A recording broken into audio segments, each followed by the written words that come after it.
Hello students, let us start our new session of chapter 12, Thermodynamics. Now, let us understand second law of thermodynamics. Many of the limitations we have referred, which is having in first law of thermodynamics. This first law of thermodynamics defines the principle of conservation of energy, that energy can be exchanged between system and surroundings, but that heat energy cannot be created or cannot be destroyed. Here, the first law of thermodynamics gives the information about the quantity or amount of energy transferred during this process, but it does not justify the direction about the direction of the energy transfer and how the quality or this energy transmission is constant or not by the same amount. This thing is also not identified. For example, here the metallic bar of uniform temperature can spontaneously become warmer at one end and cooler at others. So here the law can state is that there will always be the energy balance if the process occurs. So here whenever the metallic bar or metallic rod is there, while we are providing heat from one end, so the end which is heated first and gradually it would be transferred.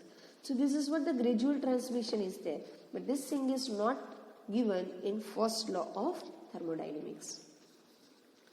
So here the second law of thermodynamics provide the criteria for the feasibility of that process. The process can occur unless it satisfies both first and second law of thermodynamics. That second law of thermodynamics defines that any instantaneous or spontaneous process will always lead to an isolated system entropy that will never decrease over the time.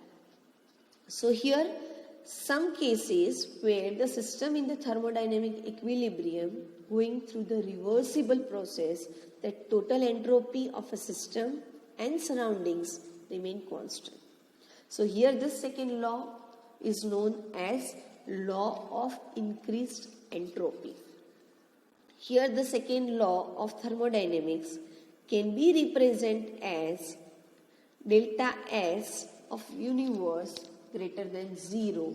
That delta S of universe is defined as change in entropy of the system or change of the entropy of the universe. So this entropy is the measure of system's thermal energy per unit temperature, and that is unavailable for doing any work, because work is obtained from molecule motion, and the amount of entropy, that is a measure of molecule disorder or randomness. So this concept of entropy provides the direction of spontaneous change for any phenomena. It can be considered as quantitative index that describe the quality of energy also. Now here there are few factors that can cause a change in entropy or increase in entropy for the closed system. In closed system, the mass remains constant. The exchange of heat with the surroundings takes place. The change in the heat creates a disturbance in the system and increase the entropy, because as the heat energy is absorbed by that molecules, they will get kinetic energy. They will move, they get some motion, and it will disturb the system and increase the entropy.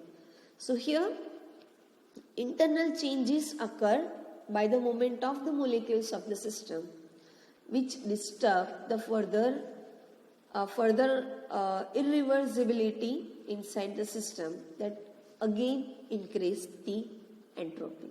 So here second law of thermodynamics gives the limitation to the efficiency of a heat engine and the coefficient of performance of refrigerator. Efficiency of heat engine can never be unity. heat released to the cold reservoir, which can never be zero. And for a refrigerator, the coefficient of performance can never be infinite. So here the external work can never be zero. Here, based on the Kelvin and Planck statement, it denied the possibility of a perfect heat engine, and Clausius denied the possibility of a perfect refrigerator or heat pump.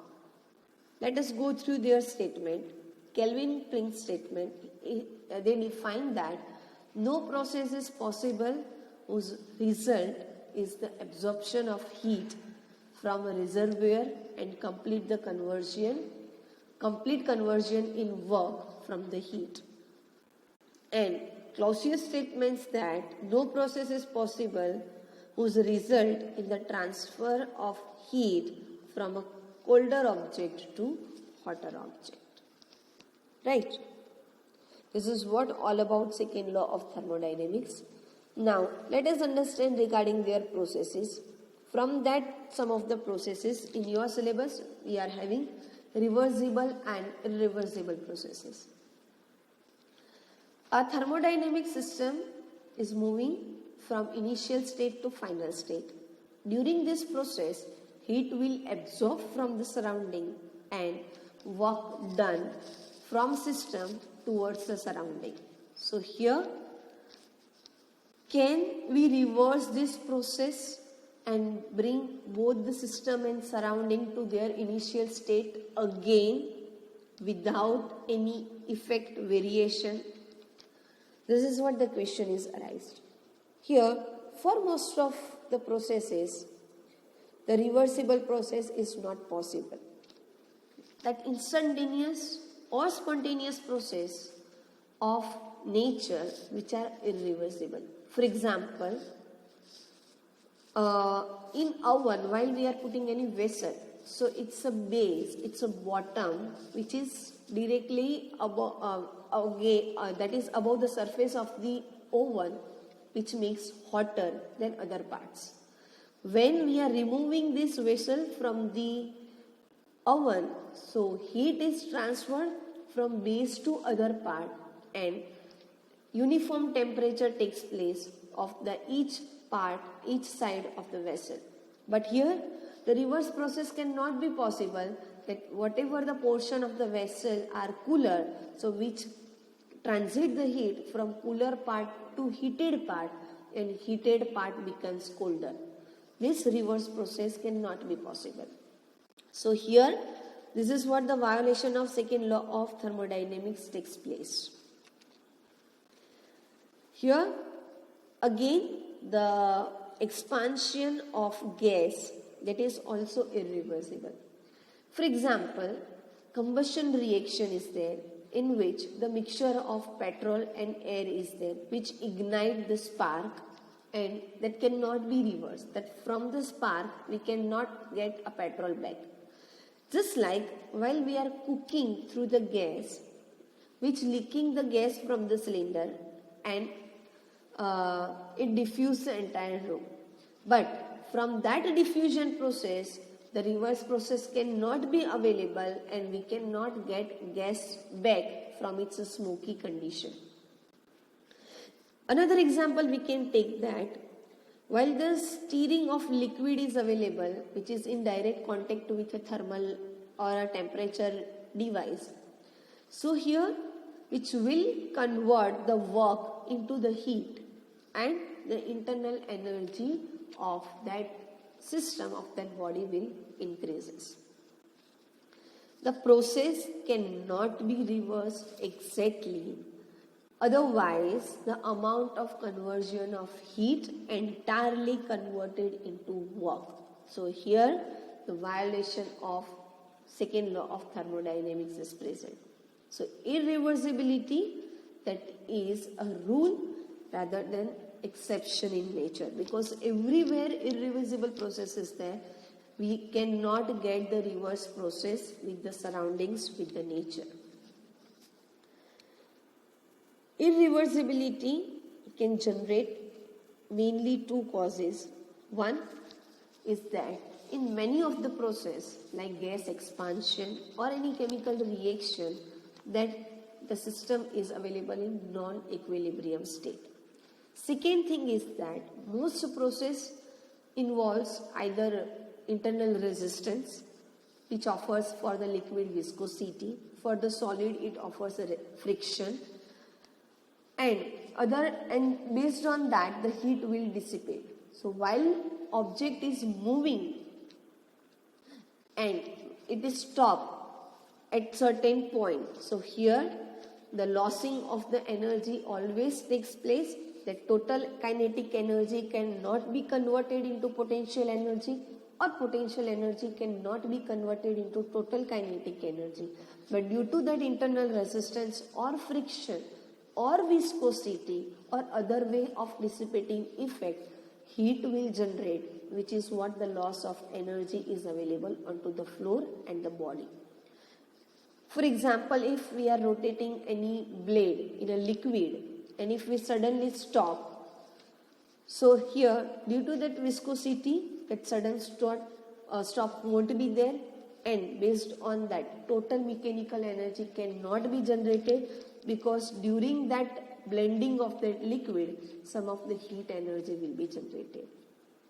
So due to this dissipative effect, which is present everywhere, which cannot be minimized by the zero value. Yes, it can be reduced, but its dissipation cannot be defined as a zero.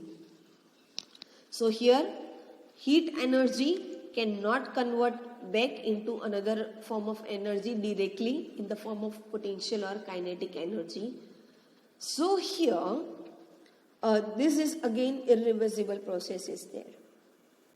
During this thermodynamic process, while the state variables are moving from its initial condition to final condition, so that can be reversible if process can be turned back by keeping both the system and surrounding to the original system.